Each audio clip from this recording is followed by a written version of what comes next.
I never thought a single sentence could change the way I looked at my marriage forever, but that day it did when I heard those words deal with this senile old woman coming from the hallway of the hospital. The smell of disinfectant was heavy in the air, and the lights above felt too bright, like they were exposing every ugly truth I had been trying to ignore for years. My husband's grandmother was lying on the bed, weak, fragile, and barely breathing, her chest rising slowly, like it might stop at any moment. She was 93 years old, and everyone kept saying she had lived long enough, but the way she looked at me told a different story. She was still there, still feeling, still afraid. I held her hand, and felt how cold it was, her skin thin like paper, and her grip weak, but desperate, like she did not want to be alone in her last moments. I had married into this family, believing they were kind, respectable, and loving, but standing there in that hospital room, I realized how wrong I had been. My husband stood near the window, scrolling on his phone, avoiding eye contact with his grandmother, as if she was already gone. His mother whispered angrily about paperwork, insurance, and how inconvenient this whole situation was for everyone. No one asked how Grandma felt, no one spoke to her softly, no one even looked her in the eyes except me. I remembered how she used to welcome me into her home with warm hugs,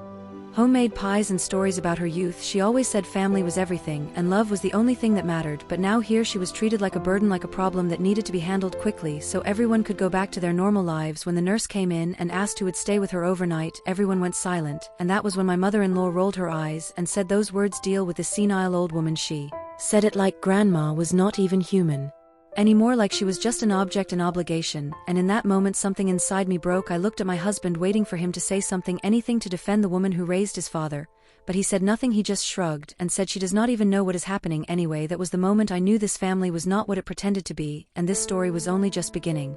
That night I stayed by her side while the rest of the family left the hospital without looking back. The room was quiet except for the soft sound of machines and her shallow breathing. I sat in the hard chair, holding her hand, feeling how every breath felt heavier than the last. She opened her eyes slowly and looked at me with a weak smile, as if she was relieved someone was there. She whispered my name, and I was surprised she still remembered it. She squeezed my hand and tried to speak, but her voice was barely there. I leaned closer and listened as she told me she was scared. She said she did not want to die alone, and that broke my heart, because no one should ever feel abandoned at the end of their life. I told her she was not alone, and that I would stay no matter what. Hours passed slowly. The lights outside faded, and the hallway grew quieter. Nurses came and went, checking her vitals, adjusting machines, but no one from the family returned. I watched my phone light up with messages from my husband, asking when I was coming home. Not once did he ask how his grandmother was doing, or if she was okay. I felt anger rising inside me, mixed with sadness and disbelief. I remembered holidays spent at her house, where she laughed loudly, told stories, and defended me when others criticized me. She had been the only one in that family who ever made me feel seen and safe. Now she lay there, forgotten by the people she loved the most. She suddenly tightened her grip and looked at me with tears in her eyes. She whispered, "Thank you for staying." Those words felt heavier than anything I had ever heard, because they carried a lifetime of neglect and loneliness. I realized then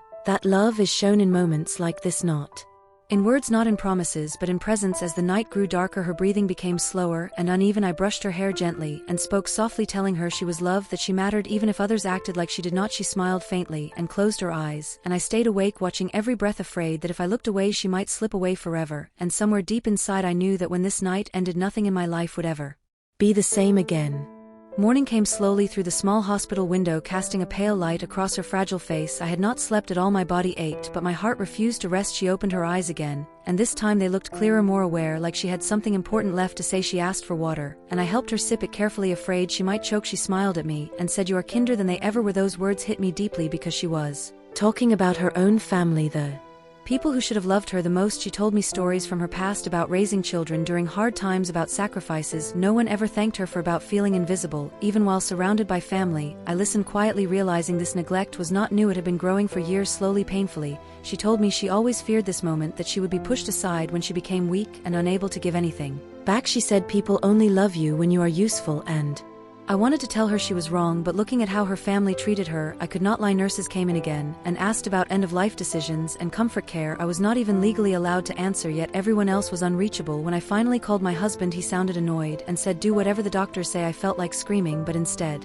I hung up and focused on her. She deserved peace, not arguments. I held her hand and promised I would stay until the end. She closed her eyes again, and her breathing slowed. The monitor sounds became softer, more spaced out. I felt fear creeping in, but also a strange calm, like this moment was sacred and painful at the same time. When the doctor came in and quietly said it would not be long, my chest tightened. I sent one last message to the family, telling them to come if they wanted to say goodbye. No one Replied. Hours passed in silence, and then suddenly she took a deep breath, held it, and slowly let it go. Her hand relaxed in mine, and I knew she was gone. Tears streamed down my face as I whispered goodbye to the woman who had shown me more love than her entire family ever had, and as I sat there alone with her body, I realized this was not just her ending, it was the beginning of something much bigger that would force me to face the truth about my marriage, my family, and myself.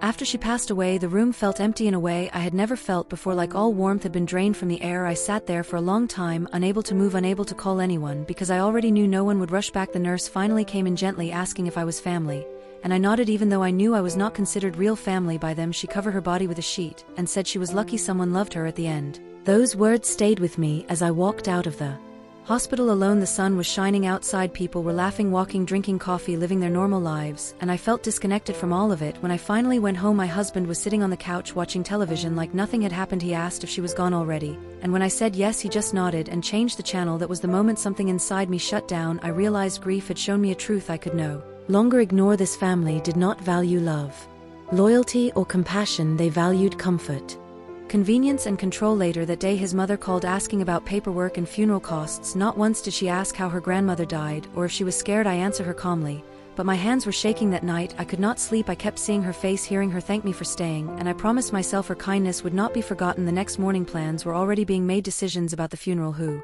would attend, how short it should be, because everyone was busy. I watched them discuss her life like it was a chore to be completed, and I felt anger growing stronger than my sadness. I spoke up and said she deserved a proper goodbye. Silence filled the room, and they stared at me like I had crossed a line. My husband pulled me aside and told me to stop causing drama, that his grandmother would not care anyway, and that was when I understood that love and cruelty often hide behind silence and excuses, and that staying quiet makes you just as guilty as those who speak with cruelty.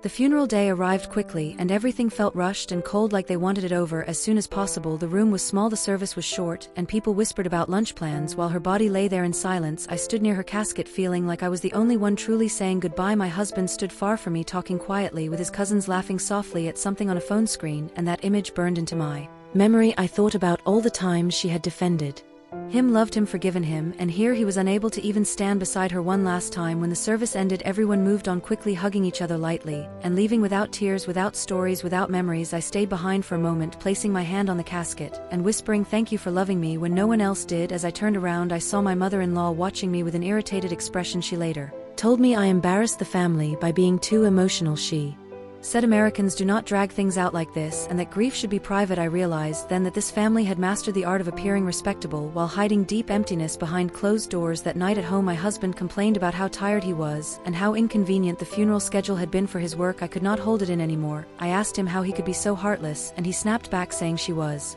old and death was normal, that people should not be dramatic over it. His words felt like knives because they revealed how little empathy lived inside him. We slept in the same bed that night, but felt 1,000 miles apart. I stared at the ceiling, realizing I had married into a family that only cared about themselves, and the woman who truly mattered had been the one they discarded. I knew then that her death was not just a loss, it was a warning, and I was finally awake enough to hear it. Days passed after the funeral, but the house felt heavier than before, like her spirit had opened my eyes and left me with truths I could not escape. My husband avoided the subject completely, acting like nothing significant had happened, while I found myself replaying every moment in my mind, her smile, her fear, her gratitude. I started noticing things I had ignored for years: how decisions were always made without empathy, how kindness was treated as weakness, how anyone who needed care was pushed aside. I realized this was not just about his grandmother, this was how they treated everyone who stopped being useful. One evening his mother came over and complained about how much time I had wasted at the hospital, saying it was unnecessary because grandma did not even know I was there. I felt my hands shake, but I finally spoke up and told her she did know, and she mattered. She laughed and said I was too sensitive and that emotions cloud judgment. In that moment something snapped inside me. I told her, sensitivity is what makes us human, and without it we become cruel. She stared at me in shock because no one ever challenged her. My husband later accused me of disrespecting his mother and said I was tearing the family apart. I told him the family was already broken, they just pretended otherwise. The argument lasted late into the night, and for the first time I said out loud that I was not happy in this marriage. The words felt dangerous but also freeing. He looked at me like I was a stranger and said I was overreacting because of an old woman dying, and I realized he would never understand what that woman represented: love, loyalty, and selflessness that were completely missing in him. That night, I slept on the couch and stared into the darkness, understanding that once you see the truth you can never unsee it, and my life was quietly shifting in a direction I had never planned but desperately needed. The following weeks felt like I was living with strangers. Even though I shared the same house with my husband, every conversation felt shallow, every smile felt forced. I stopped trying to explain my feelings, because I knew they would only be dismissed. The silence between us grew louder than any argument. I found myself thinking often about his grandmother, and how she endured years of neglect without losing her kindness. She had stayed gentle in a family that rewarded coldness, and that strength inspired me. I began journaling, writing down everything I had buried inside, my fears, my regrets, my unanswered questions. It became clear that I had been shrinking myself to fit into a family that never intended to make room for me. One afternoon, I visited her old house, which was now empty and waiting to be sold. I walked through the quiet rooms, remembering laughter, stories, warmth that once lived there. It felt like stepping into a memory that everyone else wanted to erase. I sat in her chair and cried for the first time without holding back. I apologized to her for not speaking up sooner, and promised I would not live silently anymore. When I returned home, my husband barely noticed my absence, and that indifference hurt more than anger could. I realized then that love cannot survive where empathy is absent, and loyalty is selective. The seeds of change were already growing inside me, even though I did not yet know what that change would look like. I only knew that staying the same was no longer an option, and the woman they called senile had left me with the clearest lesson of my life. Courage is quiet, but once it awakens, it refuses to go back to sleep. One evening, while cleaning out a drawer, I found an old envelope addressed to me in shaky handwriting. It was her handwriting, and my heart started pounding, because I had never received a letter from her before. I sat down slowly and opened it. Inside was a short note written with care. She thanked me for being kind to her when others were not. She wrote that she saw how differently I treated people, and that it gave her peace in her final years. She said she knew her family would forget her quickly, and that was why she wanted to leave something behind for the one person who truly saw her. Included with the letter were documents folded carefully. I did not understand them at first, but as I read, my breath caught. She had left me something, a small savings account and ownership of her old house. She wrote that it was not about money, but about giving me a place where I would always be safe and valued. I sat there in shock, tears streaming down my face, realizing she had seen my pain long before I did. When I showed the letter to my husband, his reaction was not gratitude or surprise, but anger. He said it was impossible and unfair, and that the family deserved everything because they were blood. His words confirmed everything I had feared. The next day, his mother called, accusing me of manipulation and greed, saying I had taken advantage of a confused old woman. I held the letter in my hand and felt her presence giving me strength. I told them she was not confused, she was aware and intentional. And for the first time, I refused to feel guilty for being loved. I contacted a lawyer quietly and confirmed everything was legal and valid. The truth was undeniable, and with it came a new realization. The woman they dismissed had given me a choice and the courage to finally take it. After reading her letter, I started spending more time at her old house, fixing it slowly, painting walls, cleaning floors, and bringing life back into a place that had been forgotten. I felt closer to her there than I ever had in the hospital or at my own home. Every corner reminded me of her kindness, her laughter, her unwavering patience. I started inviting friends over who valued love over appearances, and for the first time in years I laughed freely without worrying about judgment. My husband noticed the change and asked why I spent so much time there. I told him it was my choice to honor someone who truly mattered to me, and he scoffed and said it was silly to waste energy on a dead woman. I realized then that no one could understand what she had meant to me except me. The house became a sanctuary, a place where I could process my grief and find strength to live authentically. I began writing about her, about the lessons she left behind, about how families can fail and how love can survive even when people are cruel to one another. I started sharing her stories with close friends, and slowly with an online audience. I never imagined that her kindness would resonate with so many people from different places who understood the pain of neglect and the beauty of simple love. I felt a connection not just to her, but to strangers who felt the same way. I realized that her legacy was bigger than her family, bigger than her death, bigger than the cruelty that tried to silence her. It was about life, kindness, courage, and the strength to stand up for what is right, even when everyone else ignores it. Every time I visited the house, I could feel her presence guiding me, reminding me that even in the darkest moments there is light, and the choice to embrace it.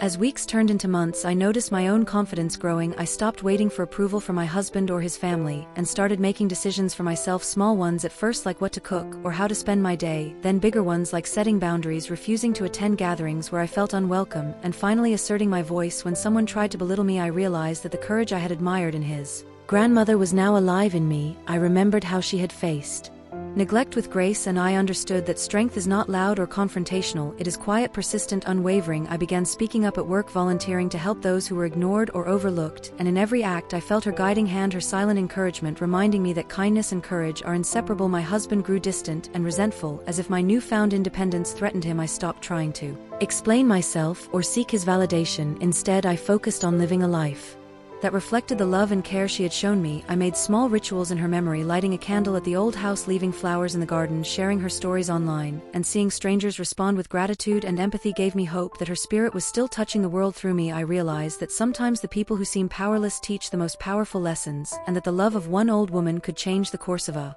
life and inspire courage in ways that even the people around her could never imagine.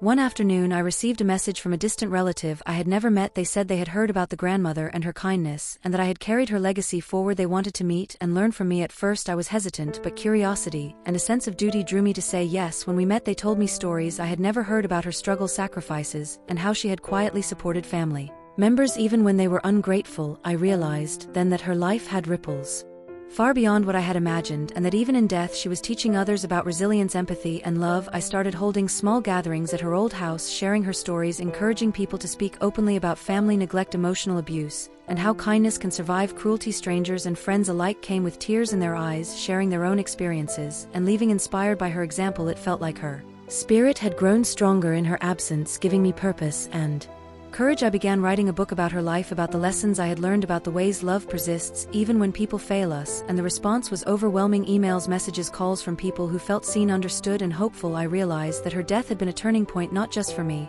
but for anyone willing to listen and learn, and that her legacy would continue because she had shown that even one life lived with love can change the world in ways that money, power, or status never could. My husband watched silently from the sidelines, growing more isolated as my confidence and independence flourished, and I finally understood that sometimes leaving behind toxicity is the greatest way to honor those who truly cared for us. Months passed and my life began to transform completely. I stopped pretending to be someone I was not and embraced the lessons his grandmother had left me. I started planning projects that helped elderly people who were ignored or dismissed by their families. I visited nursing homes, offered companionship, listened to their stories, and shared hers. The woman who had been called senile had taught me more about dignity, respect, and courage than anyone I had ever known. I felt fulfilled in ways my marriage and family never provided. I began teaching workshops online about empathy, communication, and standing up against neglect, sharing anecdotes from her life to inspire others. I realized that kindness is contagious and that even small actions can make a difference. As my work grew, I received letters from people across the country telling me that her story had changed their perspective on life, on family, on love. I felt her presence in every message, every smile, every moment of gratitude. It was as if she was alive in a new way, guiding me and countless others toward compassion. My husband became more resentful with every success I achieved without him, and eventually I stopped seeking his approval entirely. I understood finally that the woman he ignored and his family dismissed had given me the courage to live authentically and fearlessly, and that courage was now unstoppable. The final months felt like a new beginning, even though they were built on the memory of loss. I visited her old house one last time before moving into a place of my own. The garden was full of flowers I had planted in her honor. The walls carried the laughter and warmth we had restored together. I stood in the sunlight and whispered, "Thank you for teaching me how to love, how to be brave, and how to see the truth no matter how painful." Her spirit felt alive around me, stronger than ever. I finally understood that the love she had shown me was not limited to her lifetime. It had become a part of me, and through me it would touch countless others. I had broken free from the cruelty and indifference of a family that could not value love. I had discovered strength in empathy, courage in kindness, and freedom in honoring what truly mattered. I realized that her death had not been the end. It had been a gift, the gift of awakening, the gift of clarity, and the gift of knowing that life is too precious to waste on people who do not see your worth. Standing there in the garden, I felt peace for the first time in years, and a quiet smile spread across my face because the woman they called senile had changed everything, and in that change I had found myself. I walked away from the old house with my heart full and my spirit unbreakable, knowing that her legacy of love, courage, and kindness would continue through me forever, and that no one could ever take that away.